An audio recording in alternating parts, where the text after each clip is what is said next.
하 18장 1절에서 8절 목숨을 건 싸움 제목으로 하나님 말씀 증거하겠습니다. 누구도 원치는 않지만 생명을 건 싸움을 해야 할 일이 찾아오는 그런 경우가 있습니다. 우리가 살아가면서 우리 일생에는 그런 일이 없었으면, 그런 일이 없기를 바라면서 소망하면서 살아가지만, 또 다른 한면으로 생각을 해보게 되면 그 시간은 이 사건을 통해서만, 사실 목숨이 왔다 갔다 하는, 한치 앞을 내다볼 수 없는, 얼마나 긴장되고 얼마나 큰 스트레스를 받는 시간이겠습니까? 그런데 바로 그 시간을 지나는 것만을 통해서 배우게 되는 귀중한 진리가 있는 것이죠. 목숨값을 지불해야만 배우는 것이 있습니다. 다윗은 오늘 그것을 배워가고 있고, 또 다윗이 배운 것을 오늘 성경은 기록해 가고 있는 것이죠. 다윗은 여러 사람의 도움을 통해서 결정적인 위험을 이제 피하게 되었습니다. 소식을 듣고 그 밤에 강을 건너게 되죠. 야복 강가입니다. 믿음의 조상 야곱이 기도하면서 씨름했던 그 야복 강가를 건너 마하나임에까지 이제 피하게 된 것입니다. 그런데 하늘의 태양이 둘일 수 없는 것처럼 세상의 왕이 둘이 될 수 없기 때문에 압살롬은 왕좌에 앉아 있다가 아버지 다윗이 계속 살아 있으면 실질적인 왕의 권한을 행사할 수 없었기 때문에 결국 이제 누구 한 사람이 죽어야 끝나는 전쟁, 그거를 준비하게 된 거죠. 그래서 오늘 본문 말씀을 보게 되면 마침내 피할 수 없는 목숨을 건 싸움이 이제 시작되는 것을 기록해 놓고 있습니다. 1절과 2절 읽고 다윗이 이 중대한 시간을 통해서 무엇을 배웠는가를 한번 배우도록 하겠습니다. 1절과 2절 같이 읽도록 하겠습니다. 시작. 이에 다윗이 그와 함께한 백성을 찾아가서 천부장과 백부장을 그들 위에 세우고, 다윗이 그의 백성을 내보낼새 3분의 1은 요압의 휘하게, 3분의 1은 수르야의 아들 요압의 동생 아비색의 휘하게 넘기고, 3분의 1은 가드 사람 이댁의 휘하게 넘기고, 왕이 백성에게 이르되 나도 반드시 너희와 함께 나가리라 하니. 아멘.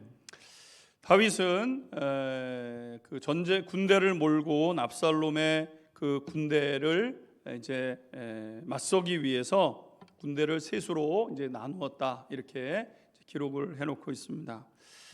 그리고 요압과 그리고 그의 동생 아비새, 그리고 이방 사람 가드 사람 이때라는 아주 실력 있고 충성된 세 사람에게 자신의 군대를 이제 셋으로 나누어서 맡기게 되었다는 거죠. 다윗에게 있어서 이번 전쟁은 그리 좋지 않은 상황에서 이제 있게 되는 전쟁 아니겠습니까? 준비해서 하는 것도 아니고 나라가 둘로 나뉘어져서 이제 내전처럼 벌어지는, 이겨도 참 속이 편치 않은, 이기면 정말 큰 승리를 해서 많은 병사가 죽으면 아픈, 이러한 그 이제 전쟁이 이제 다윗 앞에 있게 된 것이죠. 그래도 한 가지 감사한 것은 실력이 있고 믿을 만한 사람이 그래도 내 곁에서 나와 함께 해주고 있다는 것은 다윗에게 있어서는 참 감사한 일이 아닐 수가 없었습니다. 오늘 첫 번째, 다윗은 목숨을 건 위기에 놓여 인간적으로 보게 되면 불행한 시간을 지나가고 있지만, 이 시간을 통해서 배우게 되는 중대한 교훈 첫 번째를 배우게 되었다는 겁니다. 그것은 무엇이냐면 사람이 결국에는 무엇도 의지할 수 없는 존재구나 라는 것을 이 시간을 통해서 이제 배우게 되는 거죠. 물론 여러분, 우리가 뭐 이것을 모르겠습니까? 사람이 결국에 가서는, 종국에 가서는 아무도 그 무엇도 의지할 대상이 없는 것 아니겠습니까? 내 힘으로 사사로운 일들 같은 경우는 내 힘으로 하니까, 우리가 젊은 시절 때는 왜 저렇게 뺏기 못하나, 나한테 한번 기회가 주어지면 다 할 수 있을 것 같고 더 잘할 수 있을 것 같고 막 이런 그 마음들이 충천하잖아요. 내가 나한테 기회만 주어지면 막 그렇게 이제 살아가게 되는데, 살다가 정말 어려운 일들을 만나게 될 때 사람이 할 수 있는 게 많지 않구나, 이거를 이제 배우는 거 아니겠습니까? 내 힘으로 할 수 없는 게 더 많고, 아니 사실 개인이 할 수 있는 게 거의 없구나, 이거를 이제 깨닫는 것 아니겠습니까? 내가 아무리 뛰어나고 내가 아무리 똑똑해도 나 혼자서는 안 되는 일이 너무 많구나, 이거를 배우게 되는 것 아니겠습니까? 물론 다윗의 주변에는 요압과 아비새와 이때와 같은 그를 다윗을 사랑하고 아껴주는 사람들이 있어서 지금 이렇게 어려운 이 순간에 다윗과 함께 해주고 있어요. 참 감사하죠. 그러니까 아마 다윗이 이때 지금 굉장히 어려운 시간들을 겪어가는데, 그래도 인생 헛살지는 않았나 보다, 나와 함께 끝까지 함께 하겠다고 하는 이런 사람이 있구나. 그럼 얼마나 귀하고 복된 겁니까? 어려운 일을 만났는데 가족들이 나 몰라라 하고 떠나가면 불행한 인생 아니겠습니까? 근데 어려운 일 만났는데 끝까지 그와 함께 하겠다고 하고, 그 사람은 복된 삶을 살아낸 거예요. 복된 삶을 살아온 거죠. 그 사람들이 있기 때문에 그래도 오늘 여기까지 있는 것이고, 그래도 여기서 한 번 더 도전을 할 수 있는 그 힘이 있게 되는 것 아니겠습니까? 그런데 그 사랑하는 사람들이 옆에서 나를 아껴주고 사랑하고 있기는 하지만, 여러분, 살고 죽는 문제에 딱 닥쳐보니까 그것이 또 주변 사람들에게 달려있는 것도 아님을 깨닫게 되는 거죠. 주변 사람들이 너무 고맙습니다. 나를 사랑하고 아껴주는 사람이 있어서 너무 힘이 됩니다. 그럼 그 사람들이 내 문제를 해결해 주느냐? 해줄 수도 있지만 그러지 못할 수도 있는 거예요. 그러니까 사랑하는 사람들과 함께 힘을 합하고 최선을 다했지만 그런 노력은 여기까지라는 거죠. 다윗이 지금 볼 때 결국 모든 것이 걸린 살고 죽는 것은 오직 하나님의 뜻에만 있구나, 다윗이 깨닫는 거예요. 아들이 칼 들고 왔을 때 둘 중에 하나가 죽어야 끝나요. 내가 죽든 아들이 죽든. 이 앞에서 내가 살지 아들이 살지 몰라요. 내가 죽을지 아들이 죽을지 몰라요. 이 전쟁은 누구도 예측이 안 돼요. 아니 어쩌면 불리해 보이기도 해요. 이겨도 이긴 것이 아니고 저도 너무나도 수치스럽고 안타까운 그런 상황에 이른 것 아니겠습니까? 근데 그것의 결과가 내게 있지 않고 결국에 가서는 하나님의 뜻 안에 있구나, 다윗이 이 상황을 통해서 깨닫게, 진리를 깨닫는 겁니다. 진리를. 결국 사람은 하나님의 손 안에 살아가는 존재일 뿐이라는 거죠. 제 아무리 뛰어나고 제 아무리 능력 있고, 다윗이 이것을 예측했겠습니까? 다윗이, 여러분, 만약 하나님이 나와 함께 하고 계시지 않는다면 그의 패배는 자명한 겁니다. 이것은 어디에서 배웠는가? 깊은 고난 속에서 배우는 거예요. 깊은 고난 속에서 진리를 깨닫는데, 깊은 고난만으로 깨닫는 것이 아니라 하나님이 더해지면, 내가 깊은 고난을 지나갈 때 하나님이 그 곁에서 계시는 것이 깨달아지면 이 진리가 내 속에 들어오기 시작하게 되는 거죠. 혼자서는 아무것도 아니고 함께하는 이들이 있음에 감사하지만 결국은 영혼의 창조주 하나님, 그분의 뜻대로구나, 그분의 뜻대로구나, 그것을 배워가는 겁니다. 다윗이 소년 때 배웠던 게 있고 청년 때 배웠던 게 있고, 그리고 노년에 이거를 배워가는데 몸으로 배우는 거예요. 몸으로. 내가 살아가는 것이 결국은 창조주 하나님의 손 안에 있을 뿐이구나. 이것을 고백하게 되는 것 아니겠습니까? 오늘 두 번째, 다윗이 이 문제를 보는 눈과 대하는 태도가 달라지게 되었다는 겁니다. 다윗이 이전과 이 사건을 통해서 변화되는 모습이 있어요. 5절 말씀을 보게 되면 다윗이 이렇게 이야기를 합니다. 5절 같이 한번 읽겠습니다. 시작. 왕이 요압과 아비새와 이때에게 명령하여 이르되 나를 위하여 젊은 압살론을 너그러이 대구하라 하니 왕이 압살론을 위하여 모든 군 지휘장에게 명령할 때에 백성들이 다 들으니라. 아멘. 아멘. 다윗이 군여를 다 갖추어서 이제 전쟁에 막 출정을 하는데 요압과 아비새와 이때를 이제 불러고 또 그 이제 많은 이제 군사들이 출정식을 하는 거 아니겠습니까? 출정식을 하면 이 싸움에서는 반드시 이겨야 되고 반드시 이기는 자에게는 그에 합당한 상을 내리겠다고 얘기를 해줘야 되거든요.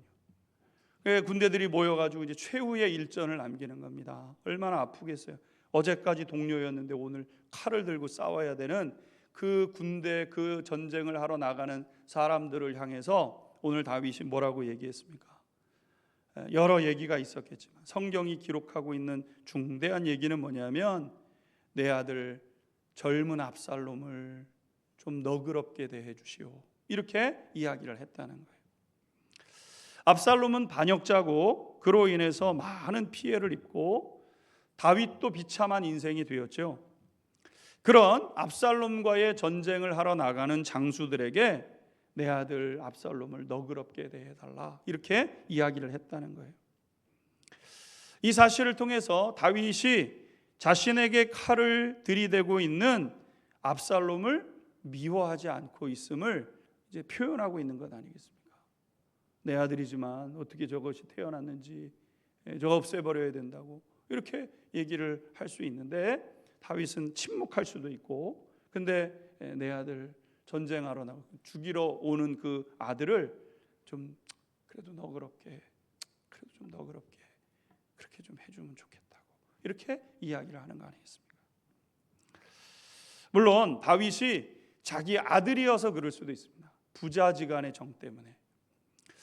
물론 우리가 생각해 보게 되면 자식은 부모에게 칼을 들이대도 부모는 찔리는 것 뻔히 알면서 그게 부모의 마음이잖아요. 모든 부모님들은 자식에게 그래도 뭐라도 하나 더 주고 싶어서 애를 쓰는 게 부모의 마음 아니겠습니까? 그런데 그러면 우리 인생에 다 그런 일들만 일어나는가? 또 그렇지도 않은 일들이 있는 거예요. 아무리 부모와 자식지간이라 할지라도 의의가 끊어지는 때가 있습니다. 너 연락하지 마. 찾아올 생각도 하지 마. 너랑 나랑은 끝이야. 이렇게 절연하는 일들이 있는 거예요. 근데 가만히 보면 다윗도 그랬었습니다. 딴 사람이 그랬던 게 아니라 다윗이 그랬어요. 오래전에 압살롬이 그의 형이었던 암논을 죽이고 그술로 자기 외할아버지의 땅으로 도망을 쳐서 3년을 지내다가 이제 돌아오지 않습니까? 요압이 어떤 일들을 꾸며가지고 3년 만에 이제 자기 예루살렘으로 이제 돌아와요. 형을 죽이고 이제 도망을 쳤는데, 근데 그때 보게 되면 성경에 다윗이 압살롬을 만나주지 않았다 그랬어요. 안 만나겠다는 거예요. 너 같은 아들 필요 없다는 거예요. 너 같은 아들 안 만나겠다는 거예요. 동생이 형을 죽이고 당당해하고 있습니다. 여러분 그런 아들을 어떻게 받아줄 수 있습니까? 아무리 아들이어도 형을 죽이고 그렇게 당당해요. 아니 그 놈을 어떻게 받을 수가 있어요? 다윗이 받지를 않았잖아요. 만나주지를 않았습니다. 다윗도 만나주지를 않았어요. 그런데 칼을 들고 이번엔 형을 죽이다 못해 아버지도 죽이겠다고 오는 그 압살롬을 향해서 지금 다윗이 어떻게 얘기해요? 그의 마음이 달라졌다는 거예요. 여러분 그러면 왜 다윗은 달라졌냐는 거죠. 마음이 도대체 뭐가 다윗의 마음을 바꾸어 놓았냐는 거예요. 사람이 볼 때 감당할 수 없는 수치와 고통을 다윗이 지나가면서 다윗에게 있었던 심경의 변화는 하나입니다. 압살롬의 마음이 이제 알아진 거예요. 압살롬의 마음. 압살롬이 그렇게 칼을 들고 아버지를 향해 죽이겠다고 지금 오면서 다윗이 마음속으로 탁 와닿았던 게 뭐냐면, 그전에는 압살롬이 그냥 미쳐서 그런 줄 알았어요. 정신머리 없고 버르장머리 없고 막대 먹어가지고 그런 줄 알았잖아요.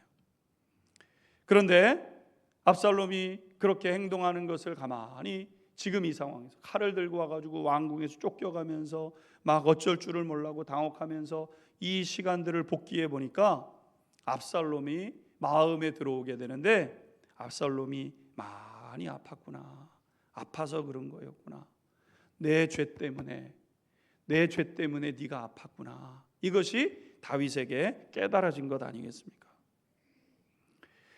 압살롬이 자기에게 칼을 들이댄 후에 깨달아진 것이 자기 죄였어요. 자기 죄, 내 죄.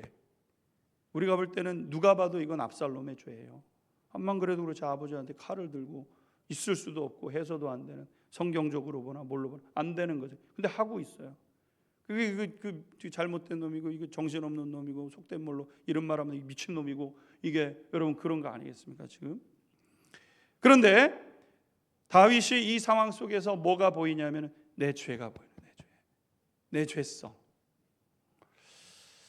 이게 이제 우리가 상담을 하고 우리가 치료되는 과정으로 마음의 치료 또 삶의 치료로 나아가는 데 있어서 중대한 요소가 뭐냐면 직면 아닙니까? 직면. 마주 보는 거예요. 문제를 진짜 보는 거예요. 문제를 보려면 너무 싫어요. 안 보고 싶어요. 왜? 상처니까. 이전에 내 상처니까 안 보고 싶어요. 그래서 안 보려고 합니다. 있었던 일을 그냥 억지로 지워버려요. 우리가 기억하면 아프니까. 그래서 아픈 상처인데 안 아픈 것이라고 우리가 받아들이려고 하는 거죠. 문제를 인정하면 너무 아프고 괴롭고 수치스러운데, 근데 여러분 그렇게 해야만 길이 생긴다는 거예요. 이게 뭐냐 하면은요, 복음의 능력이에요. 복음의 능력. 우리가 복음을 생각해 보게 되면 복음은 우리의 죄가 얼마나 큰지를, 죄를 보게 해요. 복음 앞에 서는데 십자가 앞에 뭘 보게 하시냐면 내 죄를 보게 하는 것 아니겠습니까? 내가 복음을 모를 때는 내 의의가 크고 내 의의가 큰 만큼 남의 허물도 커 보입니다. 그래서 다른 사람의 잘못에 분노하고 내 의견이 들어지지 않으면 화가 납니다. 남편과 아내 사이에서도 남편의 허물이 커 보이는 거예요. 내가 옳은 겁니다. 아내의 허물이 커 보여요. 내가 옳은 겁니다. 우리는 그렇게 살아가는 거죠. 근데 십자가 앞에 딱 서 보니까 내 죄와 허물의 크기가 얼마나 큰지 그게 보이기 시작하는 거죠. 내가 옳다고 붙잡고 있었던 내 의, 그것이 너무나도 작은 것이어서 부끄러울 만큼 내 의는 작고, 십자가 앞에 서면 이런 일들이 벌어지는 거죠. 그래서 그 앞에서 해결할 수 없는 내 죄의 문제 앞에 그 내 죄의 짐을 짊어지신 예수님을 만날 때 거기서 구원의 길이 열려지는 거예요. 그리고 이런 마음을 가진 사람 안에 자비와 사랑이 거하기 시작하게 되는 겁니다. 자비와 사랑은 내 죄의 크기와 그 큰 죄를 다 예수님께서 대신 짊어지셨다는 것이 알아질 때 내 속에서부터 나타나고 자라나는 게 자비와 사랑인 거예요. 다윗은 자신을 배신한 아들에게 화가 날 법한데 화를 내지 못합니다. 왜? 내 죄 때문에 그런 거거든요. 내 죄 때문에 압살롬이 그런 거예요. 다윗이 압살롬을 뭐라 그럴 수 없어요. 내 문제인데. 그가 칼을 들고 지금 죽이러 오는데 어떡하지? 무서워하지도 않습니다. 오히려 그런 압살롬을 긍휼히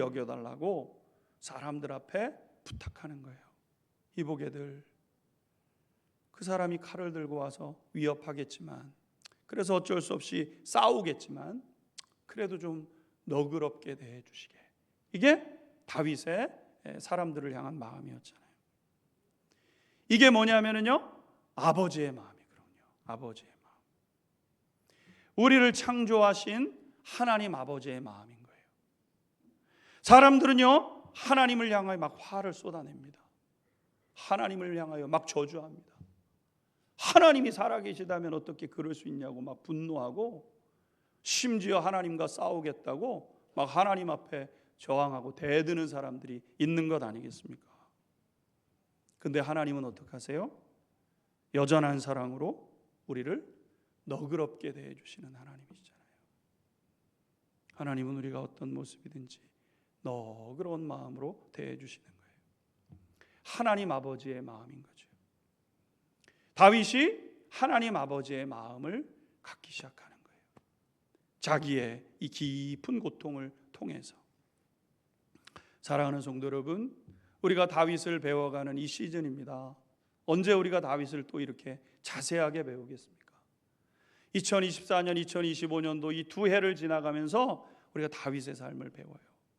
이 시즌에 우리가 배워야 되고 우리 마음 가운데 불일 듯 생겨나야 되는 그 마음은 무엇이냐면, 성부 하나님의 이 마음, 내 죄성, 우리 속에 있는 우리의 이 연약함과 이런 모습들을 바라보면서 그럼에도 불구하고 그것을 품어내려고 하는 그러한 그 마음, 아버지의 하나님의 그 마음이 저와 우리 성도님들의 마음 가운데 임하게 되기를 주님의 이름으로 축원합니다.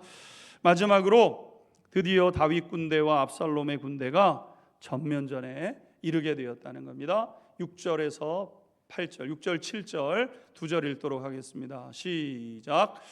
이에 백성이 이스라엘을 치러 들러 나가서 에브라임 수풀에서 싸우더니 거기서 이스라엘 백성이 다윗의 부하들에게 패하매 그날 그곳에서 전사자가 많아 2만 명에 이르렀고. 아멘. 네, 다윗의 군대와 압살롬의 군대가 들판에서 마하나임 이 그 성읍의 들판에서 이제 만나게 됐죠. 다윗의 군대는 수적으로는 열세였지만 훈련된 군사들이 많았고, 다윗 군대 안에, 그리고 압살롬의 군대는 숫자는 많았지만 민병대 중심으로 이제 꾸려진 것 아니겠습니까? 온 나라의 전쟁을 소집해서 다 사람들이 모여서 이제 모인 거죠.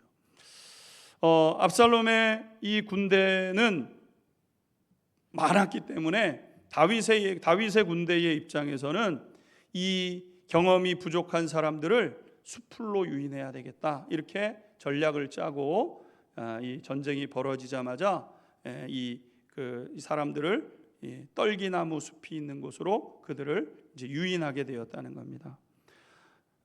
이 떨기나무 숲은, 떨기나무는 이제 가시가 많은, 가시가 막 뾰족뾰족하게 나 있는 그것이 이제 숲으로 되어 있는 곳인데, 숲으로 들어가니까 일단 사면이 보여지지를 않고, 그러니까 지휘 통제가 어렵지 않습니까?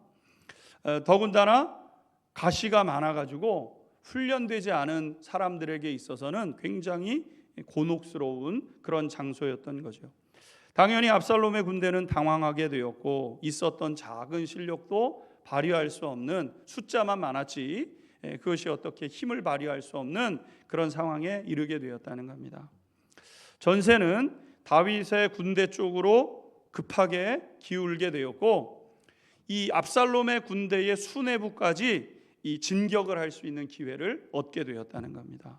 그리고 마침내 압살롬에게 해를 입힐 수 있는 사정권 안에 서게 되었다는 거죠.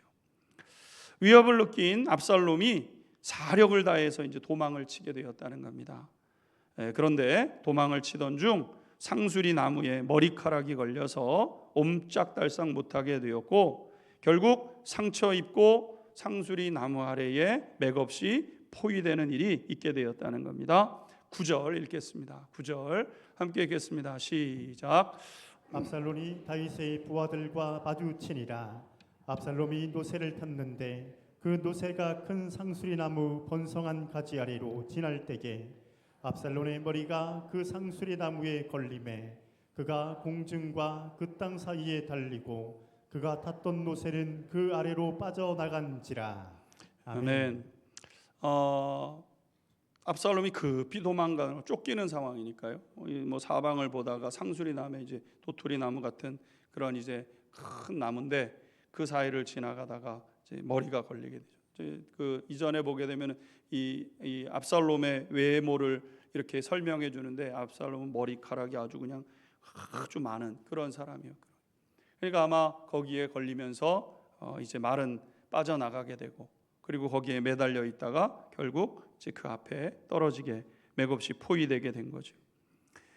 그를 쫓던 군사들이 이 지금 벌어지는 이 사건에 대해서 군대를 이끌어가는 요압에게 알리게 되었고, 늦게 도착한 요압이 압살롬을 그 자리에서 이제 죽이는 그런 일이 있게 되었던 겁니다. 14절 15절 읽겠습니다. 14절 15절입니다. 시작. 요압이 이르되 나는 너와 같이 지체할 수 없다 하고 손에 작은 창셋을 가지고 가서 상수리 나무 가운데서 아직 살아있는 압살롬의 심장을 찌르니 요압의 무기를 든 청년 10명이 압살롬을 에워싸고 쳐 죽이니라. 아멘. 오늘 이 14절 15절의 이 말씀이 압살롬의 최후인 것이죠. 압살롬은 아버지를 반역해서 군대를 일으켰습니다. 그리고 예루살렘 궁까지 차지하게 되었고 아버지의 후궁들도 범하게 되었던 거죠. 많은 사람들의 지지를 받아서 전면전을 벌이겠다고 해서 많은 시민 군대를 모아서 이제 전쟁을 일으켰는데 그의 이러한 모든 시도들은 결국에 성공하지 못했다는 겁니다. 여러분, 많은 사람들이 지지해주고 많은 사람들이 옳다고 인정하는 것이 우리의 인생의 성공을 보장하는 것은 아닙니다. 우리는 사람의 뜻을 존중해야 하지만 사람들이 보내는 인기에 우리의 마음을 빼앗겨서 우리의 판단이 흐려지면 안 되는 거죠. 사람들이 막 환호하고 칭찬하고 존경한다고 하고 막 요즘 이제 대선 나가면 막 대선 나가는 분들의 이름을 막 부르잖아요. 사람들이 그럼 뭐라도 된 것 같잖아요. 뭐 우리는 그럴 일은 없지만 내 주변에 있는 사람들이 막 칭찬해주고 뭐 좀 잘한다 그러면 마치 그것이 성공인 양. 근데 그렇지 않을 수 있다는 거예요. 많은 사람들이 이 압살롬을 따라 나서고 모든 것이 다 성공하는 것인 것처럼 보여졌지만 그것은 진짜 복이 아니었던 거죠. 최후의 승리를 얻지 못했다는 겁니다. 압살롬은 왜 최후의 이러한 일들을 만나게 되었는가? 이유는 한 가지입니다.